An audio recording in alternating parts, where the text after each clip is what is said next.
Mi nombre es Jorge Sebastián Pérez Jiménez, me identifico con el código 1829-2064, soy estudiante del grupo de Derecho Procesal Civil Especial con el Dr. Leider Ochoa y hoy vamos a desarrollar lo concerniente al proceso divisorio del artículo 406 del Código General del Proceso. Empecemos por la competencia. De conformidad con lo que establece los artículos 25 y 26 del Código General del Proceso, este trámite se determina por la cuantía. Luego puede ser un proceso de mínima, menor o mayor cuantía. Si es de mínima cuantía, entenderemos que va a ser en única instancia. Si es de menor o de mayor cuantía, será de doble instancia. Recordemos que cuando es de mínima es el juez de pequeñas causas y competencias múltiples, o si es en un municipio, le corresponde a un juez promiscuo municipal, o cuando es de mayor es el juez del circuito. En consideración en lo que establece el artículo 28 del Código General del Proceso, entonces se aplica por factor territorial un fuero real privativo. Suele es competente en lugar de ubicación del bien. Hablemos de la legitimación. Los legitimados en la causa, tanto por activa como por pasiva, son los comuneros. Luego por activa será quien solicite la división y por pasiva será el resto de los comuneros. Luego es posible que el juez de la República se vea en la necesidad en el acto omisorio de integrar el consorcio necesario, porque deben estar vinculados todos los comuneros. En cuanto a la pretensión, básicamente lo que se busca con este proceso es que se decreta la división, pero también es posible que el demandante esté solicitando mejoras. Luego, si va a solicitar mejoras, es necesario que tenga que dar cumplimiento a lo que establece el artículo 206 del Código General del Proceso. Ahora hablemos de la medida cautelar. De conformidad con el artículo 592, el juez de oficio decretará la inscripción de la demanda. Luego cuando se trate de un bien inmueble o de un mueble sujeto a registro. Pero también se puede decir que cuando se trate de la división por venta, es necesario el decreto de secuestro del bien, en caso de que se trate de la pretensión de una división por venta. Ahora hablemos de los requisitos especiales de este proceso. Este proceso, como requisito especial, se tiene que a la demanda se le debe acompañar con un dictamen pericial. Dictamen pericial que en caso de que haya solicitado mejoras, también entonces procedería para que haga el respectivo evalúo. En ese orden de ideas, el dictamen pericial tiene como propósito determinar el tipo de división que está solicitando el demandante. Si la división por ventas y si además está pidiendo mejoras, entonces a cuánto asciende y a qué consiste dichas mejoras. Pero también cuando se trate de un bien sujeto a registro, debe anexar la certificación. Y no olvidemos lo importante que es aportar desde el principio prueba que acredite la calidad de comunidad. Ahora revisemos la actitud del demandado.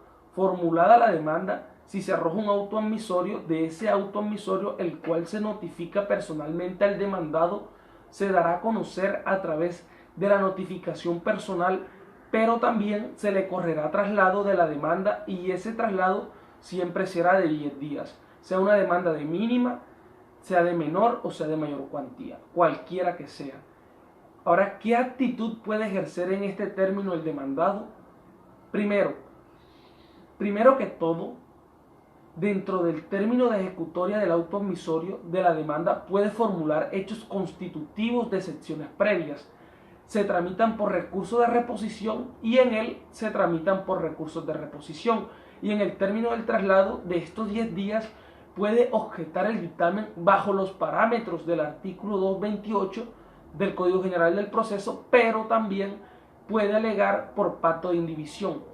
Si él puede objetar el dictamen y nos vamos a los parámetros del artículo 228, entonces es factible que en él la modalidad de contradicción que seleccione de acuerdo con dicho artículo puede ser que pida el interrogatorio al perito o que presente su propio dictamen, o en su lugar puede entonces alegar al pacto de indivisión, de la misma manera que el demandante puede solicitar mejoras, que al igual que el demandante deba dar el cumplimiento al artículo 206, sabemos que este mismo artículo señala que en caso de que el solicitante de las mejoras no cumpla con el requisito del juramento estimatorio, el juez lo requerirá con auto que lo reglamente el mismo artículo 206 y el auto se notificará por estado y se le correrá el término de 5 días para que éste subsane luego de haber agotado todos los trámites.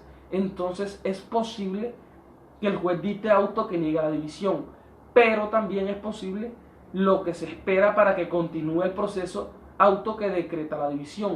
Si estamos hablando del auto ejecutoriado, dicho auto, es decir, que aquí se notifica en estado, este tiene un término de ejecutoría, ejecutoriado dicho auto, porque puede ocurrir que entonces se le interponga un recurso, pues terminar el proceso, pero si decreta la división hay que establecer una diferencia, porque si la división es por venta se ordena el secuestro y una vez practicado se sigue el trámite. Para la diligencia del remate, o sea, que se continúa con los trámites del proceso ejecutivo de la diligencia del remate. Pero si la división es la división material ejecutoriado, entonces este auto que decreta división material, entonces ejecutoriado el juez debe dictar sentencia. Una vez ejecutoriado va a dictar sentencia y en esta sentencia decreta la división y cómo sería entonces la partición. También es importante considerar que el juez en ese auto que decreta la división y ordena cómo se debe realizar dicha petición, hay una diferencia sustancial que hay que considerar. Cuando se decreta la división por venta no va a haber sentencia, simplemente va a continuar con los trámites para llegar al remate.